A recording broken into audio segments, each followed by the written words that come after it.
Beyond ಬೌಂಡ್ರೀಸ್ನ ಮತ್ತೊಂದು ವಿಡಿಯೋಗೆ ಸ್ವಾಗತ.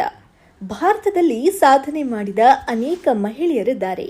ಅವರ ಪ್ರತಿಯೊಂದು ಹೆಜ್ಜೆ ಜನರಿಗೆ ಮಾದರಿಯಾಗ್ತಿದೆ.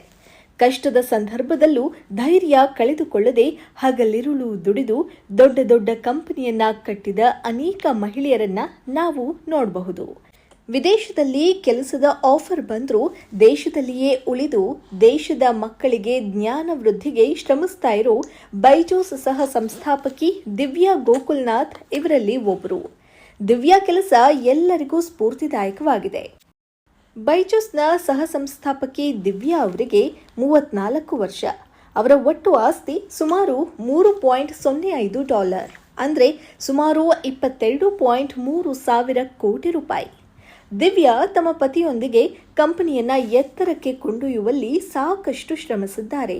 ನಾವಿಂದು ದಿವ್ಯಾ ಯಾರು, ಹಾಗೆ ಅವರು ಈಗೇನ್ ಮಾಡ್ತಿದ್ದಾರೆ ಅನ್ನೋದರ ಬಗ್ಗೆ ಈ ವಿಡಿಯೋದಲ್ಲಿ ಮಾಹಿತಿಯನ್ನ ನೋಡೋಣ. ದಿವ್ಯಾ ಹುಟ್ಟಿದ್ದು ಬೆಂಗಳೂರಿನಲ್ಲಿ. ಅವರ ತಂದೆ ಅಪೋಲೋ ಹಾಸ್ಪಿಟಲ್ನಲ್ಲಿ ನೆಫ್ರಾಲಜಿಸ್ಟ್ ಆಗಿ ಕೆಲಸ ಮಾಡ್ತಿದ್ದಾರೆ. ಅವರ ತಾಯಿ ದೂರದರ್ಶನ ಕಾರ್ಯಕ್ರಮಗಳಲ್ಲಿ ಕಾರ್ಯನಿರ್ವಾಹಕರಾಗಿ ಕೆಲಸ ಮಾಡಿದ್ದಾರೆ. ತಂದೆ ತಾಯಿಗೆ ದಿವ್ಯಾ ಒಬ್ಬರೇ ಮಗಳು. ಕಾಲೇಜಿನಲ್ಲಿ ಸೈನ್ಸ್ ತೆಗೆದುಕೊಂಡಿದ್ದ ದಿವ್ಯಾ ಫ್ರಾಂಕ್ ಆಂಥೋನಿ ಶಾಲೆಯ ನಂತರ ಆರ್ವಿ ಇಂಜಿನಿಯರಿಂಗ್ ಕಾಲೇಜಿನಲ್ಲಿ ಬಯೋಟೆಕ್ನಾಲಜಿಯಲ್ಲಿ ಬಿಟೆಕ್ ಮಾಡಿದ್ರು. ಓದ್ತಾ ಇರುವಾಗಲೇ ರವೀಂದ್ರನ್ ಅವರನ್ನ ದಿವ್ಯಾ ಭೇಟಿಯಾಗಿದ್ರು. ಅವರ ಓದುವ ಆಸೆಯನ್ನ ಕಂಡು ರವೀಂದ್ರನ್ ಅವರು ಶಿಕ್ಷಕರ ವೃತ್ತಿಗೆ ಸೇರಲು ಪ್ರೋತ್ಸಾಹಿಸಿದ್ರು.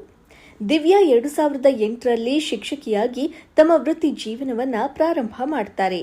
ಆರಂಭದಲ್ಲಿ ತಾನು ಕಲಿಸಿದ ಮಕ್ಕಳು ತನಗಿಂತ ಕೆಲವೇ ವರ್ಷ ಚಿಕ್ಕವರಾದರೂ ಅವರಿಗಿಂತ ಸ್ವಲ್ಪ ಭಿನ್ನವಾಗಿ ಕಾಣಲು ಸೀರೆ ಉಟ್ಟು ತರಗತಿಯಲ್ಲಿ ಪಾಠ ಹೇಳ್ತಿದ್ದೆ ಅಂತ ಹೇಳಿದ್ದಾರೆ ದಿವ್ಯಾ. GRI ಪರೀಕ್ಷೆಯಲ್ಲಿ ಉತ್ತೀರ್ಣರಾದ ನಂತರ ದಿವ್ಯಾಗೆ ಅಮೆರಿಕಾದ ಅನೇಕ ಪ್ರಸಿದ್ಧ ವಿಶ್ವವಿದ್ಯಾನಿಲಯಗಳಲ್ಲಿ ಪ್ರವೇಶ ಸಿಕ್ತು. ಆದರೆ ಅವರು ದೇಶದಲ್ಲಿಯೇ ಉಳಿಯಲು ಮತ್ತು ಪತಿ ರವೀಂದ್ರನ್ ಅವರೊಂದಿಗೆ ಕೆಲಸ ಮಾಡಲು ನಿರ್ಧರಿಸಿದ್ರು. ದಿವ್ಯಾ ರವೀಂದ್ರನ್ ವಿದ್ಯಾರ್ಥಿನಿಯಾಗಿ ಅವರ ಟ್ಯೂಷನ್ಗೆ ಹೋಗಿದ್ರು.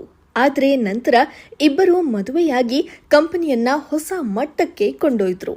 ಅವರ ಪತಿ ರವೀಂದ್ರನ್ ಗಣಿತ ಟ್ಯೂಷನ್ ಮಾಡ್ತಾ ಇದ್ರು. 2011ರಲ್ಲಿ ಆನ್ಲೈನ್ ಶಿಕ್ಷಣ ಕಂಪನಿಯನ್ನ ಪ್ರಾರಂಭಿಸಿದ್ರು. ಅದಕ್ಕೆ ಬೈಜೂಸ್ ಅಂತ ನಾಮಕರಣ ಮಾಡಲಾಯಿತು. ಕೆಲಸ ಮತ್ತು ಮನೆಯ ಕೆಲಸಗಳ ನಡುವೆ ಸಮತೋಲನ ಕಾಯ್ದುಕೊಳ್ಳೋ ಕುರಿತು ಮಾತನಾಡಿದ ದಿವ್ಯಾ, ನನಗೆ ಕೆಲಸವೇ ಜೀವನ. ನೀವು ಯಾವುದೇ ಕೆಲಸವನ್ನ ಪೂರ್ಣ ಉತ್ಸಾಹ ಮತ್ತು ಕಠಿಣ ಪರಿಶ್ರಮದಿಂದ ಮಾಡಿದಾಗ ನಿಮ್ಮ ಜೀವನ ಸಾರ್ಥಕವಾಗುತ್ತೆ ಅಂತ ಹೇಳಿದ್ದಾರೆ.